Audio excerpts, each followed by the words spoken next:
Pit, I'll make some observations before we start. Most of you guys are pretty well versed in double stick and single stick work, aren't you? Escrima and Carly. So I think you'll find that the Krabi Krabong, from your point of view, is quite dull and lifeless. And that's just me being honest. It's a very simple system of combat. You know, there's no fancy trapping as such in it. It's mainly strikes and blocks. They do use their feet a lot, and they do make use of the elbow. Krabi Krabong as a weapon system had no empty hand component to it until much later. And from a historical point of view, I've done quite a lot of sort of research on it because I'm doing a PhD in halology. So my big thing's on Thai weaponry and Thai fighting systems. They made use of a thing called a wooden elbow on the battlefield. Has anybody seen these before? Yes. Yeah. These obviously just wooden, without the metal inserts and attachments on them, because we use these for training. But this is known as a mai sok. Mai means wood, sok means elbow. Yeah. And it looks like Muay Boran, Muay Culture started to develop from the use of the wooden elbow. It was first used as a rudimentary shield on one arm, so the guy would fuck this coat. So the guy would actually have the mai sok on his arm. Okay, so it's actually strapped to the arm like so. This would provide a shield to the fist, obviously, and this would be used for striking. And they'd fight with a single sword, like so. So they'd fight from this position here. So they use this as a shield, and they would start to implement it as an elbow, and probably from there the Muay culture started to develop, so we believe. The swords that the Thais used, I mean, for some of you know this, they were just fashioned out of simple steel. There wasn't anything fancy, they weren't particularly sharp, they were pretty useful hacking weapons, essentially. The main reasons the Thais started using double swords was because there were twice as many Burmese as them in the battles for independence in the 1700s. So some clever guy came up with the idea, hang on, there's twice as many of them. They got one sword. If we have two swords, that'll even the odds. It's a bizarre way of looking at things, but if you want to fight, you know, they're not going to take a line down. So they employed the use of double swords. Prior Pichai, as you know, my camp's at Prior Pichai camp. Prior Pichai was famous for fighting in a battle in 1762. And he broke one of his swords in battle incident Prior Pichai Dalham, and he continued to fight on until he lost both of his swords. He then went on to fight with mai sok that he carried with him, attached to his belt kit, as it were, his sash. So he fought with double elbows. So Prior Pichai was known also for fighting with his elbows, and he became quite a ferocious boxer as well as a result of those battles. So there's some of the weapons of Krabi Krabong. You've got the single sword, then you've got the double sword like Marc's holding there. Yeah, you've got the mai sok. You've got the mai sok that goes with the dab. The dabs would mean sword. Okay. You also had a thing called a plong, which is a large staff, you know, about 8 foot tall, and that was just a staff used by foot soldiers at the front line. And also a thing called a gao, which is basically one of them on a staff. Pretty simple stuff. The Thais didn't have many elaborate weapons like the Chinese or the Japanese. You know, they found what was useful, functional, and they just used it. The staffs were made of rattan, so quite flexible, very strong, not unlike the rattan cane you've got there, just thicker. They also use a throwing axe, a small axe that they used to throw in battle. Bizarre, but they had that. They also had a shield, a small shield that was sharpened on the edges, so they could strike with that as well as use it to defend. But it seemed like, if you look back in their history, the Thais seemed to favour, the foot soldiers seemed to favour a single sword and a mai sok, that to defend with and that to fight. The system, the way it's taught now, I mean, you trained with like probably the highest grade Krabi Krabong master in the world. That's Tony Moore, who's in Manchester, and it's boring, isn't it? Because Tony was trained at the Budai Sawan, I've trained at the Budai Sawan. But Tony trained with Arjun Samai. Samai taught very, very traditional. So basically you'd have ranks of guys, just the way they would have done it in the olden days, standing in lines like this, practicing cuts literally walking up and down practicing cuts. Up and down, military, it's pretty formal. The hands are down by the side like this. The finger points down, the handle of the blade like so, and the sword is tucked in close to the body. You turn to the right and lift your shoulders and turn you like that. Okay? And then you step back into what can only be described as like a horse stance almost. If you've done Shotokan karate, it's more like Kokotsudachi back stance, when it's down here. So you bend both knees evenly. The sword is placed across the body like this, yeah, and the fist is held across the heart to prevent strikes to the heart. And you know, it's probably true to say they're probably defended with a bare arm as well if they had to. But the forearm is turned out, unlike, you know, Japanese systems where you turn the hand like this. Keep it that way because obviously you guys know from knife fighting, you don't want to get caught on the inside of the arm. Outside's acceptable, it's bone and muscle. So you start from there. And what we're going to do, you're going to face off with a partner, so I'm going to just face off, right? Let's forget the formality, but I do want you to step back like this, so to show a ready position, right? Be within range, okay? I don't want you to sort of right here, catching the tip of the stick or the sword. Be within, if I'm going to fight you and I'm going to stand here to fight him, because I'm going to, if I can cut him from here without a step, I will. It's a bit like Muay Thai. If I can kick him from here, I will. I don't have to bounce in to get to him. So I'm from this position here. The attacker comes up on his toes, like so, points the tip of the sword towards the opponent at all times, apart from this position here. I'm always pointing the sword here. And I'm going to come down towards the neck here, okay? The neck, okay? And as I do, Ewan just steps back and he blocks with exactly the same type of strike as I've just done, essentially, yeah? I personally believe, and you're probably all thinking the same thing as me, might just cut his fucking hand off. Yeah, he probably would. You know, if he's attacking me with his sword, I'm gonna fucking do that.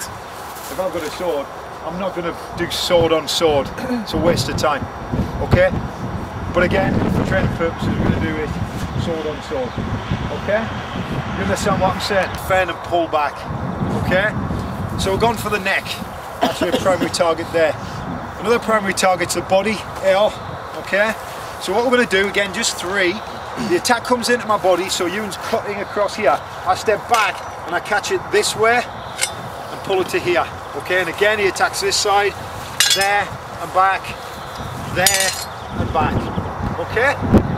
And then change back to your default setting, and then I come in, attack, body, body.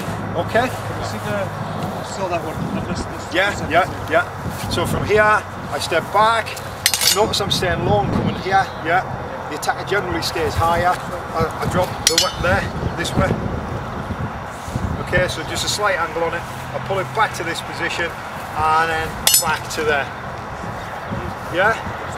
Okay, the defender tends to, the way that it's taught, stay low like this, yeah, defending and down, okay? The attacker tends to stay slightly higher in a more relaxed pose up here. Alright? Okay guys, leg and block, pull back. He attacks my leg, I lift my leg, I pull back. Again, I lift my leg, pull back, and then back to my original set. So to get the same strike, that angled strike down, pull the sword back up, back down, back up, back down, back up. Okay guys, and it's core. If you want to learn the terminology, which I think is useful, just say core, core, core, core. Shout it as you're using it, and you'll remember it. Okay? What were the other terms? Car, L, core, core. Okay? Alright guys. Car, L, core, core. Back down and then attack. Yeah? And you start to loosen it up and speed it up. The defender stays low, the attacker stays high, traditionally. A bit more intent on the face next time, please. Supposed to have that look of panic on. Craigie, you know, it's like... And Mark made an interesting observation. Having the guard here is wonderful when you just use little sticks, because occasionally it does slide down and obviously hit your hand. Yeah? Just wondering, I just asked Ajahn the question, and on back we get nabbed at like 4 foot tall. That's just Bangkok, Hollywood. Yeah, there's no evidence for that at all. The only other weapon they use that extends this, the dart, is the gao, which is the spear. It's basically that on the end of a spear. Yeah, give them extra. A bit like a naginata, you know, the Japanese naginata, except not as beautiful kill the Japs with him. The Japanese came all out style. The Thais just wanted to get their defence and kill as many Burmese as they possibly could. In fact, okay. Okay, so that's what I want you guys to do now. So 2 neck, 2 body, 2 legs, backwards and forwards, and start to loosen it up, speed it up. So you eventually, Mark mentioned it, you rush at each other, like this. Okay? Wash your hands. Well, you won't feel anything, you're fucking freeze. Position here. Do you remember the defence for Hua or not? Do you want to do the attack? I'll do the attack first. You do the attack. Okay? So Ewan's going to attack me. Car. So he comes in, car, here, L. Okay, court, here, and then he comes in a Hua, which is an overhead strike here, right? Now, as I step back, I'm going to pull the sword at this position here. Obviously the sword's pointing downwards. Okay, so he comes in, overhead attack straight down the centre line. I step back and I block here. Some teachers might teach you to do it like this, which involves turning your body. It just doesn't make sense. Okay, but for the drill, we'll do it like this, yeah? So that's my first one. So I come in, Hua, here, Hua again, here. I grab the wrist and I lock the sword off here. Okay, just so you can see the 2 variations. And finally, Tang is a straight strike into my body, which I defend in 2 ways. I step back here, and as Ewan steps through, I strike it this way and back to here, or I can strike it this way, like so, and then back. Okay, and that will give you the 9 strikes, 9 defences in Krabi Krabong. Yeah? That's what it's all based on. The fact that we're stepping back left to right like this is simply a formality. In reality, you'd just be moving to wherever you'd have to move. You know, evading, sidestepping, whatever. Okay? Let's get this down so you've got those in your head, and then we'll start doing some one-on-one defensive counters, yeah? Which is a bit more fun. Okay, start building the speed up and the confidence on the attacks and the defences, yeah? And get a little bit closer so you can actually hit each other if you don't fucking block. It's only sticks. Okay? Okay, off you go. Your footwork can be very different to the way you've just practiced it. They were basic fundamental drills that would be taught to foot soldiers so they could go to battle, so they were trained to keep fit and stay strong, and probably give them a feeling that they were fucking superior to their enemy. Okay, when they got into battle, it was anybody's guess what was going to happen. I mean, because if you're facing another man with a sword, yeah, which I've never personally done, yeah, I think your arse is going to be hanging out quite a bit. Okay, so it's going to be down to raw mindless violence, yeah, which is not a sort of a thing we can add to this. Well, could I suppose. Okay, what I want to do, let's just do a couple of like one-on-one drills. Okay, these are some that I've been taught over the years, and some that we can sort of work on, if you like. We can spend a bit more time improvising on. So what we're going to do, we're going to start with like 2 strikes to the neck, yeah? So the man comes in, so he does a car, yeah, here. He comes in with a Hua straight to my head. I'm going to keep stepping this way, okay? So step through the enemy here, turn back and cut them that way, right? Just because it's a bit of fun. Alright, so again, there's 1, 2, he comes in with Hua, step through with my right leg, turn through with my left, yeah?